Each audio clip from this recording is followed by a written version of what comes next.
कई साल पहले जब ब्रिटिश काल का समय था तो अंग्रेजों का पूरे भारत पर कहर था। उनके कहर से सभी भारतवासी दुखी थे। जो कोई भी उनके खिलाफ बगावत करता तो वो उसे बदबूदार जेल में बंद कर देते और पूरे शरीर पर कोड़े बरसाते और उन पर खूब जुल्म करते। ऐसे ही एक दिन, आखिर कब तक हम इन अंग्रेजों की हुकूमत के गुलाम बने रहेंगे? 10 साल से इस बदबूदार जेल में सड़ रहे हैं। 10 साल बाद आखिरकार परसों हमें आजादी मिल ही जाएगी, लेकिन हम बाहर जाकर करेंगे क्या? मैं तो अपने बच्चों से जाकर मिलूंगा सबसे पहले। 10 साल में तो मेरे बच्चे बहुत बड़े हो चुके होंगे। 1 दशक हो गया मुझे उन्हें देखे हुए। झूठे आरोपों में फंसने के कारण मोहन और रंजन को जेल में कैद कर लिया गया था। 10 साल तक सजा भोगने के बाद आज उनके छूटने का दिन था। चलो, आज तुम्हारी सजा खत्म हुई। अब मैं उम्मीद करता हूं कि तुम कभी भी कोई गुनाह नहीं करोगे और ना ही वापस कभी जेल में जाओगे। रंजन और मोहन स्कूल के समय से दोस्त थे और एक ही गांव में रहते थे। जेल से छूटने के बाद वो दोनों खुशी खुशी अपने घर आते हैं। आप आ गए जी, मैं कब से आपकी राह देख रही थी। बाबा, मेरी बच्ची, तू ठीक तो है ना? अरे विमला, अपना बबलू कहीं दिखाई नहीं दे रहा। मोहन के इतना पूछते ही विमला फूट फूट कर रोने लगती है। हमारे बबलू को पीलिया हो गया था जी, और उसके इलाज के लिए मेरे पास पैसे नहीं थे, जिसके कारण मैं अपने बबलू को बचा नहीं पाई। लोग हमारी मदद करने की जगह हमें एक अपराधी का परिवार कहकर ताने मारने लगे और उन्होंने भी हमारी कोई मदद नहीं की। मेरा बबलू, ये नहीं हो सकता। मोहन किसी तरह खुद को संभालता है। अगले दिन मोहन और रंजन काम की तलाश में जाते हैं, लेकिन उन्हें कोई भी काम देने को तैयार नहीं था, जिसकी वजह थी उन दोनों का जेल में रह कर आना। पूरा कस्बा, गांव, शहर सब छान लिया, लेकिन कहीं भी कोई काम नहीं है। काम की कमी नहीं है मोहन, लेकिन सच बात तो यह है कि कोई भी हमें अपराधी समझकर काम नहीं देना चाहता। रंजन, वो देखो, वहां एक ढाबा है। अब यही हमारी आखिरी उम्मीद है। क्या पता वहां हमें कोई काम मिल जाए। रंजन और मोहन को वहां से भी निराशा ही हाथ लगती है और वो खाली हाथ घर लौट आते हैं। ऐसे ही कुछ दिन बीत जाते हैं, लेकिन उन दोनों को कहीं भी कोई काम नहीं मिलता। ये सब हमारे जेल जाने के कारण हुआ है। न हम जेल जाते और न ही हमारे साथ ये सब होता। चलो तो फिर उसी जेल। रंजन और मोहन गुस्से में जेल पहुंचते हैं और उस ब्रिटिश अधिकारी से मिलते हैं। तुमने हमें झूठे आरोप में 10 साल तक जेल में रखा, जिसकी वजह से हम दोनों की हर जगह बदनामी हुई और हमें कहीं भी कोई काम नहीं मिल रहा, और हमारा परिवार बेचारा गरीबी और भुखमरी से मर रहा है। कुछ भी हो, हमें काम दो। मैं तंग आ गया हूं तुम जैसे कैदियों से, जो यहाँ आकर हमसे काम की भीख मांगता है। क्या हमारे जैसे और भी हैं? मोहन और रंजन उन सभी कैदियों की खोज में लग जाते हैं और 1 हफ्ते के अंदर वो उन सभी को ढूंढ निकालते हैं जो उस जेल से सजा काट कर गए हुए होते हैं। जेल से छूटने के बाद हम सभी बेरोजगार घूम रहे हैं, लेकिन अगर हम सब एक साथ मिलकर काम करें तो हम सब एक नया मुकाम हासिल कर सकते हैं। लेकिन मोहन भैया, हम करेंगे भी क्या? ना तो हमें कुछ काम आता है और ना ही उतने पैसे हैं कि हम किसी काम पर लगा सके। बिल्कुल सही। और तो और समाज ने भी हमको ठुकरा दिया है। ना ही कोई हमें काम देगा और ना ही कोई उधार। तुम सबको खाना खाने के अलावा भी कोई काम आता है या नहीं? आता है ना साहब, ये अपना हरिया खाना बड़ा अच्छा बना लेता है। क्या क्या कहा तुमने? खाना बनाना? फिर तो हम इसके हुनर का इस्तेमाल कर सकते हैं। लेकिन वो कैसे मोहन? एक ढाबा खोलकर। ढाबे पर खाना बनाना? ना बाबा ना, इतना मुश्किल काम मुझसे नहीं होगा। किसी भी काम को करने से पहले ही पीछे हट गए हरिया भाई। अरे एक बार कोशिश करने में आखिर क्या बुराई है? लेकिन ढाबा खोलने के लिए हमें जगह भी तो चाहिए होगी। जगह की चिंता तुम मत करो। गांव के साथ लगे हाईवे के किनारे मेरे पुरखों की जो जमीन है, हम कल ही वहां मिलकर ढाबा बनाएंगे। रंजन और मोहन हाईवे किनारे बसी जमीन पर बांस की लकड़ियों से एक ढाबा बनाते हैं। साथ ही उसे एक जेल जैसा लुक देते हैं और उसे बड़े ही अच्छे ढंग से तैयार कर देते हैं। कुछ ही दिनों में उनका जेल वाला ढाबा चलने लगता है। हाईवे पर चलने वाली ज्यादातर गाड़ियां और वाहन बिना उस ढाबे पर रुके आगे नहीं बढ़ते थे। दरअसल जिस जमीन पर ढाबा बना था उसमें कुछ जादुई शक्तियां दबी हुई थी, जिस वजह से उस ढाबे में जो भी खाना खाने आता वो दोबारा जरूर आता। एक बार शहर से एक बड़ा बिजनेसमैन उनके ढाबे पर आकर रुका। अरे भाई, नाम ही जेल ढाबा है या कहीं खाना भी तो जेल जैसा नहीं है ना? पहले आप चखिए तो साहब। खाना चखते ही वो बिजनेसमैन मानो उस ढाबे का दीवाना हो जाता था और उसने उस ढाबे को 5 लाख का चेक इनाम के तौर पर दे दिया। मोहन और उसके साथी अपनी इस कामयाबी से बहुत खुश थे। उनकी और उन सबके परिवार वालों की माली हालत काफी ठीक हो गई। दूसरी तरफ ब्रिटिश जेलर के कानों तक उस ढाबे की खबर पहुंच गई। क्या जेल के नाम पर ढाबा? उन कैदियों की इतनी मजाल? एक काम करो, खाने में नशे की मिलावट करने के जुर्म में उन सबको अरेस्ट कर लो। अब एक और झूठे जुर्म में उनको 10 साल के लिए अंदर डालूंगा। अगले दिन ब्रिटिश अधिकारी नशे की पुड़िया मिलने के झूठे आरोप में उन्हें अरेस्ट कर लेता है। तुम सबको मैं खाने में नशा मिलाने के जुर्म में अरेस्ट करता हूँ। तुम लोग जेल में सड़ने के लायक ही हो। तभी वहाँ गांव के सभी लोग इकट्ठे हो गए और उन अधिकारियों को वहाँ से जाने के लिए कहने लगे, तुम लोग चले जाओ यहाँ से। अगर हमारे इन बच्चों को या इनके ढाबे को कोई नुकसान पहुँचाया तो हमसे बुरा कोई नहीं होगा। ओए बुड्ढे, बड़ी जुबान चलाता है। हाँ, रुक, अभी बताता हूँ मैं तुझको।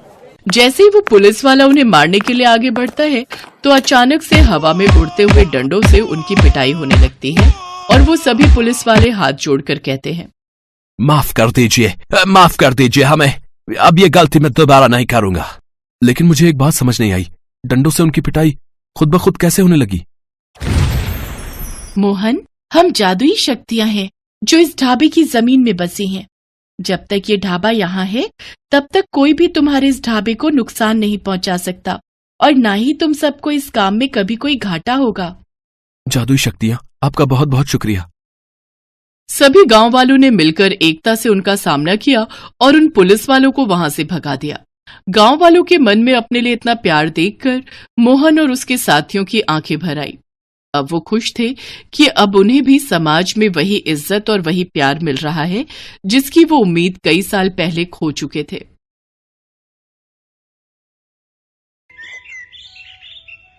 ये कहानी है मीरा की, जो माता रानी की परम भक्त थी। बचपन से ही उसका कोई भी दिन माता रानी की पूजा के बिना शुरू नहीं होता था और अब शादी के बाद भी चाहे उसकी दुनिया पूरी तरह बदल गई थी, लेकिन माता रानी के प्रति उसकी श्रद्धा में कोई बदलाव नहीं आया था। जय अम्बे गौरी मैया, जय श्यामा गौरी, तुमको निस दिन ध्यावत, मैया जी को निस दिन ध्यावत, शिव ब्रह्मा ओम जय अम्बे गौरी। मीरा, ओ मीरा, मुझे खेत जाना है, जल्दी से कुछ खाने को दे दो। मीरा ने माता रानी की आरती को छोड़कर अपने पति की बात का कोई जवाब नहीं दिया। तभी उसके दोनों बच्चे पिंकी और मोनू वहां आ गए और अपने पिता कन्हैया से बोले, बाबा, स्कूल जाना है, अगर देर हुई तो मास्टर जी बहुत डांटेंगे। आप माँ को बोलो ना हम दोनों के लिए खाने का डब्बा देने को। मैं क्या बोलूं बेटा, देख तो रहे हो तुम्हारी माँ का ये पूजा पाठ जब तक खत्म नहीं होता तब तक तो वो ना तो किसी की बात सुनेगी और ना ही अपनी जगह से हिलेगी। लगता है आज हम सबको भूखा ही जाना पड़ेगा। इतना कहकर कन्हैया दोनों बच्चों के साथ घर से बाहर जाने लगा, लेकिन उससे पहले ही मीरा ने आवाज दी, अरे रुक जाओ जी, इतना भड़कने से पहले जरा अंदर कमरे में जाकर देख तो लेते, खाना बनाकर कब का रख दिया है मैंने। और तुम दोनों, तुमसे कहा था ना कि खाने का डिब्बा तुम दोनों के बस्तों में मिलेगा, सुनते नहीं हो एक बार में। बस करो मीरा, बच्चे ही तो हैं, नहीं ध्यान दिया होगा। हाँ, ये बच्चे हैं और आप 60 साल के बूढ़े, सब कुछ हाथ में चाहिए। अब चलिए, माता रानी की आरती तो छुड़वाई दी बीच में, अब चलकर खाना खा लीजिए, भूखे पेट तो नहीं जाने दूंगी घर से बाहर। और तुम दोनों नाश्ता करके फौरन स्कूल जाओ, वरना मास्टर जी से पहले मैं तुम दोनों की पिटाई कर दूंगी। मीरा गुस्से में थी क्योंकि उसे माता रानी की आरती बीच में ही छोड़नी पड़ी थी। वो सब कुछ बर्दाश्त कर सकती थी, लेकिन माता रानी की पूजा में विघ्न उससे बर्दाश्त नहीं होता था। कन्हैया और बच्चों को भेजने के बाद मीरा ने तसल्ली से माता रानी की पूजा और आरती की और फिर घर के बाकी कामों में लग गई। तभी अचानक घर के दरवाजे पर किसी ने दस्तक दी। अरे राजेश्वर भैया, पिंकी के बाबा तो खेत गए हैं। हाँ भाभी, मैं खेत से ही आ रहा हूँ। वो कन्हैया, उसे सांप ने काट लिया भाभी, पता नहीं कहाँ से आ गया खेत में, एकदम काला और बड़ा सांप था। ये क्या कह रहे हो भैया, पिंकी के बाबा ठीक तो हैं? कहाँ है वो? सब लोग उसे अस्पताल लेकर गए हैं और मैं आपको खबर करने चला आया, आप जल्दी से मेरे साथ चलो। मीरा ने फौरन जाकर माता रानी के सामने से चरणामृत उठाया और भागी भागी अस्पताल पहुंची, लेकिन तब तक बहुत देर हो चुकी थी। डॉक्टर साहब, मुझे मेरे पति के पास ले चलिए, ये माता रानी के नाम का चरणामृत है, इससे मेरे पति को पिलाना है, मुझे पता है इसे पीते ही वो बिल्कुल ठीक हो जाएंगे। देखिए, हमें माफ कीजिए पर अब कुछ नहीं हो सकता। सांप का जहर आपके पति के शरीर में कुछ ही मिनटों में फैल गया था, यहाँ आते आते काफी देर हो गई, वो अब नहीं रहे। डॉक्टर की बात सुनते ही मीरा के हाथों से चरणामृत का बर्तन जमीन पर गिर गया और वो खुद भी बेहोश हो गई। मीरा ने कभी सपने में भी नहीं सोचा था कि कन्हैया इस तरह उसका साथ छोड़कर चला जाएगा, पर मीरा अब कुछ नहीं कर सकती थी। उसे अपने दोनों बच्चों की खातिर खुद के अलावा हालात को भी संभालना था।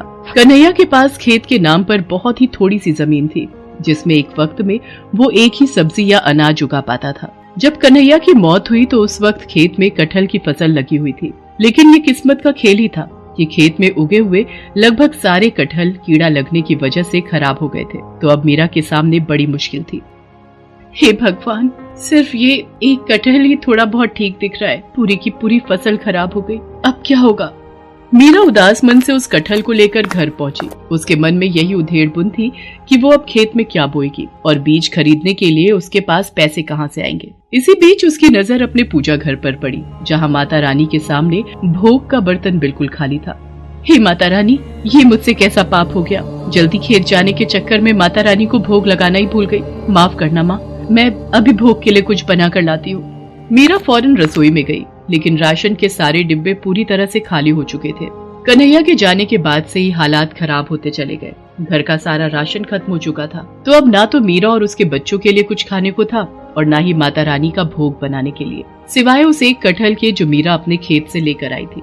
हे माता रानी, मुझे भागन को माफ करना। सिवाय इस एक कटहल के मेरे पास और कुछ भी नहीं है जिससे मैं आपको भोग लगा सकूं। मुझ गरीब पर दया करो माँ, और इस भोग को स्वीकार करो। मीरा ने रोते हुए उस कटहल को माता रानी के सामने रख दिया और फिर पूरी श्रद्धा के साथ माता रानी की पूजा की।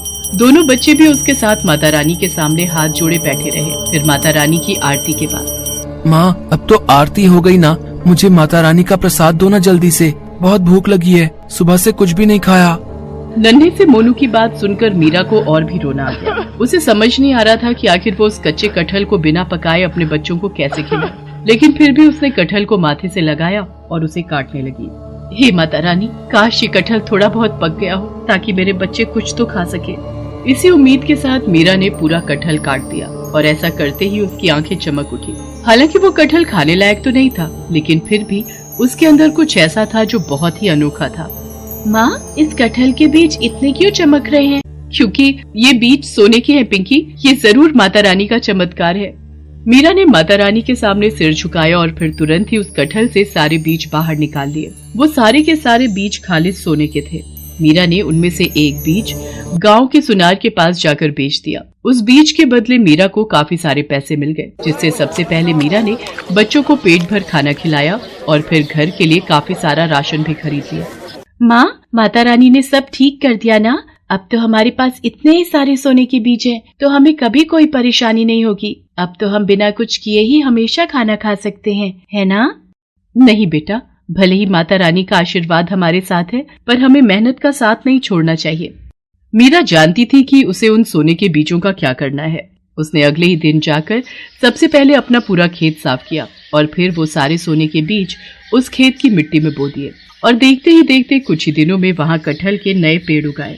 मीरा ने उन सभी पेड़ों का बहुत अच्छे से ख्याल रखा और फिर कुछ ही दिनों बाद उन सभी पेड़ों पर काफी बड़े बड़े कटहल भी उगने लगे। पिंकी, ले बेटा, फिलहाल ये कटहल खाने लायक हो गया है, इसे अलग ले जाकर रख दे, शाम को घर ले जाएंगे। माँ, एक बात तो बताओ, ये सारे पेड़ तो उन्हीं सोने के बीजों से उगे हैं ना, तो क्या इन सारे कटहलों में भी सोने के बीज निकलेंगे? हाँ बेटा, माता रानी का आशीर्वाद रहा तो ऐसा जरूर हो सकता है। मीरा की बात सुनकर पिंकी बहुत खुश हो गई, लेकिन पास ही खड़े गांव के मुखिया के कान एकदम से खड़े हो गए। अच्छा, तो ये बात है, तभी मैं सोचूं कि ये कन्हैया की लुगाई के पास खेती करने के पैसे आए कहाँ से। जरूर ये कोई जादू का चक्कर है, लेकिन जो भी हो, बात सोने की है तो मुझे कुछ तो करना ही पड़ेगा।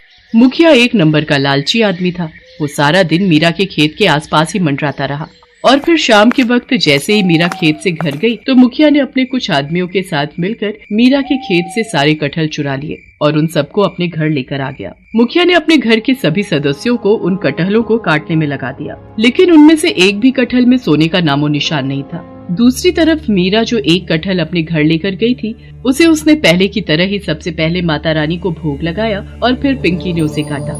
माँ देखो, देखो माँ, इस कटहल में भी सोने के बीज हैं। पिंकी की बात एकदम सही थी। एक ही खेत से निकले कटहलों में आया ये अंतर कुछ और नहीं बल्कि इंसान की अलग अलग फितरत का नतीजा था। मुखिया लालची था, उसे किसी तरह बस सोना चाहिए था, इसीलिए उसे कुछ नहीं मिला। जबकि मीरा मेहनती होने के साथ साथ माता रानी की भक्त भी थी, जिसका फल उसे ऐसे ही कटहलों के रूप में आगे भी मिलता रहा। दोस्तों, कैसे हैं आप सब? हमारी कहानियाँ देखने के लिए हमारे चैनल को सब्सक्राइब कीजिए और हाँ, बेल आइकॉन पर क्लिक करना मत भूलिएगा।